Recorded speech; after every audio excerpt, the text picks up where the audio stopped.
She was standing at the kitchen counter in a bridesmaid dress, the one she wore at her own wedding 2 years ago, scrubbing a cast iron skillet, while my brother-in-law sat at the head of the table laughing with his friends. Not helping. Not even glancing her way.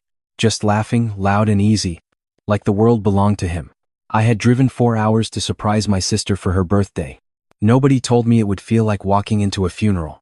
"Hey, get us another round," my brother-in-law called toward the kitchen. He didn't use her name. He didn't look up from his card game. He just snapped his fingers in the air like he was flagging down a waitress. My sister Maya dried her hands on a dish towel that had a burn hole in the corner, and she walked to the refrigerator and pulled out 4 beers without a word. She set them on the table one by one. His friends grabbed them without thanking her. One of them made a joke I didn't catch. They all laughed again. She went back to the kitchen. I was still standing in the doorway. Nobody had noticed me yet. I had knocked, but the door swung open on its own, and I just stood there watching a version of my sister I had never seen before. She was thinner than the last time. Her hair was pulled back with a rubber band, the kind you find around broccoli at the grocery store. She was wearing an oversized sweatshirt over the bridesmaid dress, like she'd grabbed the first thing off the floor. When she finally looked up, her face went white. "Ethan," she said, barely above a whisper. My brother-in-law turned around in his chair. When he saw me, he smiled. It was the kind of smile that didn't reach his eyes. The kind that was really just a warning dressed up as a greeting. "Hey man, didn't know you were coming." "Neither did she," I said. He stood up slowly, stretched, and walked over. He shook my hand too firmly. "You should have called ahead. We've got company tonight."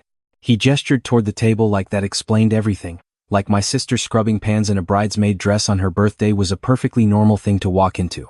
"It's her birthday," I said. He glanced toward the kitchen like he'd forgotten.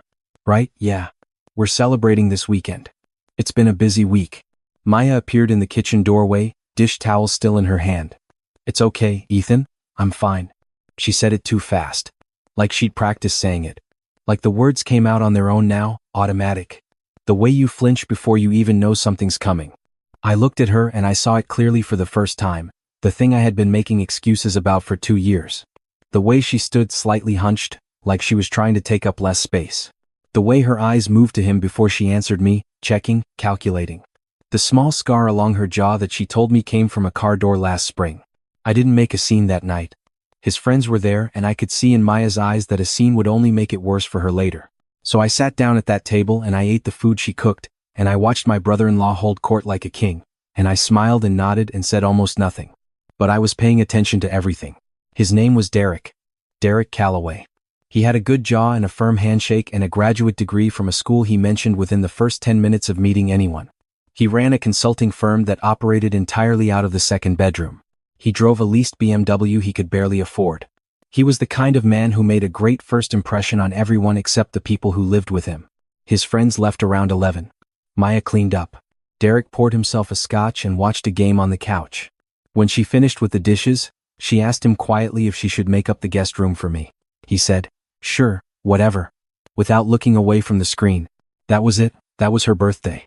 I lay in the guest room that night, staring at the ceiling, and I thought about who my sister used to be. She was 2 years older than me and she had always been the loud one, the funny one, the one who showed up to everything with too much energy and not enough patience for small talk. She once drove 6 hours on a whim because she wanted to see a concert. She used to call me on random Tuesday afternoons just to tell me something ridiculous that happened at work. She laughed at her own jokes before she finished telling them. The woman I watched move through that kitchen wasn't her. It was someone wearing her face. I texted her after midnight. "Are you okay?" And I mean actually. She didn't reply until the next morning. "I'm fine. Don't say anything to Mom." I called our mother anyway. She cried. She said she'd noticed things too, but every time she brought it up, Maya shut her down. She said Derek had made comments over the years about our family being too involved. She said she'd stopped pushing because she was afraid Maya would pull away completely. I spent the drive home going through 2 years of memories and reinterpreting every single one. The time Maya canceled Thanksgiving at the last minute. The way she always texted instead of called, even when we used to talk on the phone every week. The Christmas she showed up wearing a turtleneck in a heated house. By the time I got home I had already made a decision. I was going to handle this the right way, not the fast way. The right way. I have a friend named Jordan who does private investigation work. We grew up together. He's quiet and thorough and he doesn't ask unnecessary questions. I called him that same night and told him what I needed. He said he'd start with public records and work outward. What he found took 10 days. But it was enough. Derek had 2 prior complaints filed against him by a former girlfriend in Ohio. Neither made it to trial. The girlfriend had moved out of state. His consulting firm had 3 outstanding invoices from clients who claimed the work was never delivered and the retainer was never returned. There was a restraining order hearing from 2018 that was ultimately dismissed, but the filing was still in the system. And 3 months ago, he had added himself as the sole beneficiary on a life insurance policy taken out in Maya's name. That last one made my stomach turn over. I printed everything. I put it in a folder. And then I went back. This time I didn't knock. I had a key. Maya had given it to me years ago when she moved in, back when she thought it would be a home that people came to freely. I used it on a Thursday afternoon when I knew from her old routine that she'd be home and Derek would be at a lunch meeting he posted about on LinkedIn that morning. She was sitting at the kitchen table with a cup of tea, staring at nothing. When I walked in, she stood up so fast the chair scraped back hard against the floor. She grabbed the counter. "Ethan, you can't just..." "When did he put a life insurance policy in his name?" I asked. The color left her face. She sat back down. Slowly. Like her legs stopped working. "How do you?" "It doesn't matter how." I sat across from her. I put the folder on the table between us, but I didn't open it. "I need you to talk to me, Maya. Not the version you give everyone else. I need the real version." She looked at the folder. She looked at the window. She looked at her hands. And then she started talking. It had started small, the way it always starts small. Comments about her clothes. Then her friends. Then her family. He had a way of making her feel like every decision she made without consulting him was a small act of betrayal. He didn't hit her often. He was too smart for that. He understood that the most effective control is the kind that leaves no marks. The constant low-grade erosion of a person until they forget they ever had opinions of their own. The one time he had been physical, she told me about it so matter-of-factly that I had to ask her to stop and repeat what she'd said. I sat with that for a moment. "I need you to come stay with me," I said. "I can't just leave." "Why not?" She opened her mouth and closed it again. And I realized she didn't have an answer. She had been told so many times that she couldn't that she had stopped examining the reason. "The house is in his name," she finally said. "You're not the house." She cried. Not the big dramatic crying from movies. Small, quiet tears. The kind that come from somewhere deep that hasn't been touched in a long time. I didn't push her that day. I told her I was coming back. I told her I wasn't going to disappear. And I told her one more thing before I left. "Whatever you decide, I'm already in motion. He's not walking away from this clean." She grabbed my arm. "Ethan, don't do anything that..." "I'm not going to do anything stupid," I said. "I promise you. I'm going to do something that lasts." Derek came home 40 minutes after I left. I know because Maya texted me. "He's home. He seems fine. He doesn't know you were here." "Good," I wrote back. "Keep it that way for now." Over the next 2 weeks I moved carefully. I connected Maya with a family law attorney named Patricia, a woman Jordan recommended, who had 20 years of experience with exactly this kind of case. Patricia was direct and calm, and she explained to Maya in plain language what her rights were, what she was entitled to, and what the life insurance policy potentially represented in a legal context. Maya listened to everything. She asked good questions. I watched something shift in her during that meeting, something small but real, the way a locked door sounds different when the key finally fits. Meanwhile, I contacted 2 of Derek's former clients.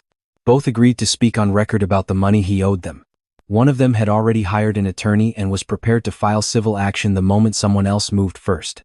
And Derek's former girlfriend in Ohio, the one who had filed the complaint in 2019, she called me back on a Wednesday night. Her name was Rachel. She talked for an hour. She had been waiting, she said, for someone to ask. I took notes on everything. I recorded the call with her permission. Patricia filed the divorce petition on a Friday morning. By that afternoon, Derek had been served.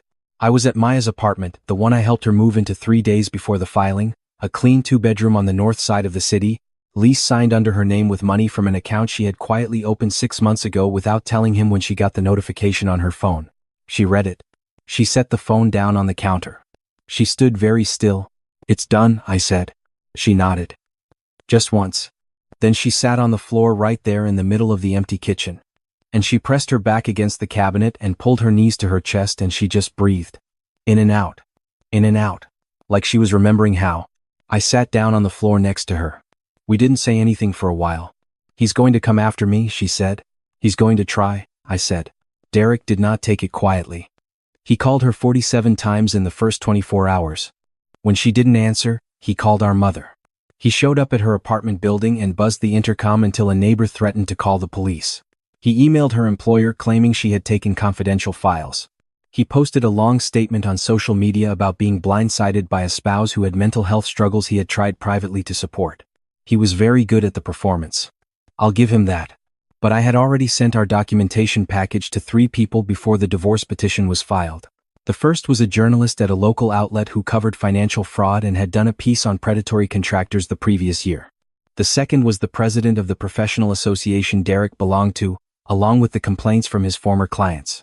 The third was sent directly to the insurance company that held Maya's policy, flagging the recent beneficiary change and the circumstances surrounding it for review. I didn't post anything publicly. I didn't make any calls. I just placed the information where it needed to go and let gravity do its work. The social media post Derek made defending himself got ratioed within hours because Rachel had seen it and left a comment. 2 sentences. She just said, "He did the same thing to me. I have the records." She got 400 likes before Derek deleted the post. He didn't delete it fast enough. The journalist called me that evening. By the end of the week, the story ran. Local at first. Then it got picked up. Derek's consulting firm lost its 2 remaining clients. The professional association opened an ethics review. His LinkedIn connections dropped by half in a single day. I watched it happen in real time because Maya had access to a mutual account and we were sitting together when the numbers started moving. He called me once through all of this. I let it go to voicemail. He left a message that started out threatening and ended up sounding like a man who was beginning to understand what was actually happening to him. I didn't call back. The family law case moved forward. Patricia was exactly as good as advertised. Because the house had been purchased with money from a joint account that included Maya's income, she had standing. Because of the documented financial manipulation and the insurance policy, the judge granted a protective order and froze the joint assets pending proceedings. Derek's attorney tried twice to argue that Maya had been the unstable party in the marriage. Patricia introduced Rachel's testimony. She introduced the complaint records from Ohio. She introduced the text messages Derek had sent during the 47-call night, which Maya had screenshotted and saved to a cloud account he didn't know existed. She had been documenting things quietly for 8 months. I didn't know that until Patricia showed me the file. My sister, who I had walked into that kitchen believing was completely broken, had been building a case against her own captor while living inside the cage. I don't have the words for what it felt like to find that out. At the settlement hearing, Derek sat across the table in a suit that probably cost more than my monthly rent. His attorney tried one more time to paint Maya as erratic and ungrateful. Patricia put the 8 months of documentation on the table and let it sit there. Derek looked at the pile. He looked at Maya. She looked back at him and didn't flinch. He took the settlement. She got the house. She got spousal support for 3 years, enough time to get fully back on her feet, financially and every other way. The insurance policy was canceled. His former clients reached their civil settlement shortly after. The last I heard, Derek had relocated to another city and was attempting to restart under a different business name. Rachel's attorney had sent a letter. That was not going well for him. I picked Maya up from the courthouse and we went to the diner she used to love before she met him, the one on the corner with the blue booths and the pie rotating in the glass case. She ordered coffee and a slice of apple pie. She ate the whole thing. "Do you remember," she said, "when you used to call me too much?" I laughed. "You used to screen my calls." I called it setting boundaries. "You called it not picking up." She smiled at that. Small and real, not performed. The kind of smile I recognized from before. She moved into the house the following month. She painted the kitchen a warm yellow. She called me on a random Tuesday afternoon just to tell me something ridiculous that happened at the hardware store. She laughed at her own joke before she finished it. I stood in my own kitchen listening to her and I had to turn toward the window for a second. She's working with Patricia now on a broader initiative, connecting women in similar situations with legal resources before they reach the point she reached. She said she wants the process to be less lonely. She said she wasted 2 years feeling like no one would believe her. I told her I should have shown up sooner. I should have asked harder questions the first time I noticed something was off. The first canceled holiday, the first slow reply, the first time she said, "I'm fine," in that particular way. She told me I showed up when it mattered. I think about Derek scrubbing his shoes on her. I think about her moving through that kitchen in a bridesmaid dress that used to mean something, keeping her head down, saying "I'm fine" to anyone who asked, building her case in the dark while he performed for his friends. She was never what he said she was. She was just waiting for the right moment. And she knew, I think, that it was coming. That someone who loved her would eventually walk through a door unannounced on a Thursday night and finally see what she had been living inside. She knew because she had sent one message, just one, 8 months before, to a number she trusted. I need help. I don't know how to start. I saw it in my notifications the night I was drafting a story to post. I almost scrolled past it because the preview cut off and I thought it was a forward from something else. I opened it. I called her immediately. She didn't pick up. But she saw the missed call. And she started saving screenshots the next morning. That's the part I keep coming back to. She needed one person to reach toward her so she could start reaching back. One call. One message. One sign that someone was paying attention. We don't always know what our presence means to someone who's been told they're invisible. But sometimes the difference between a person surviving and a person getting out is just someone knocking on the door. I should have knocked sooner. But I'm here now. And so is she.